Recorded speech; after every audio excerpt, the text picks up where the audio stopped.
মসুরের ডাউল দিয়ে বড়া আমরা অনেকেই অনেক রকমভাবে বানিয়ে খেয়ে থাকি। এরকম মিষ্টি কুমড়ার পাতা দিয়ে মসুরের ডাউল দিয়ে এইভাবে একটা বড়া বানিয়ে খেয়ে থাকবেন গরম ভাতের সাথে। এই বড়াগুলো খুবই ভালো লাগে। বাসায় থাকা সকল জিনিস দিয়ে বানিয়ে নেব এরকম মিষ্টি কুমড়া পাতার বড়া। প্রথমে লাগবে মসুরের ডাউল। আগে থেকে আমি ভিজিয়ে বেটে রেখেছিলাম। পরিমাণ মতন লবণ, পরিমাণ মতন হলুদ, পরিমাণ মতন ঝাল, পরিমাণ মতন ধনের গুঁড়া, পরিমাণ মতন পেঁয়াজ দিয়ে সবকিছু মাখিয়ে নিব।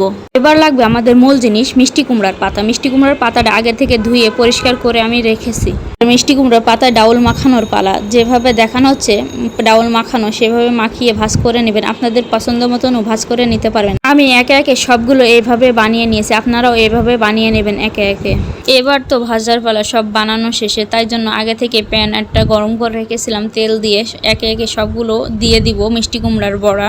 এক পাশ ভাজা হয়ে গেলে আর এক পাশ ভালোভাবে উল্টিয়ে আস্তে আস্তে ভেজে নিতে হবে মুচমুচে করে। এগুলো খেতে কিন্তু গরম ভাতের সাথে খুবই ভালো লাগে।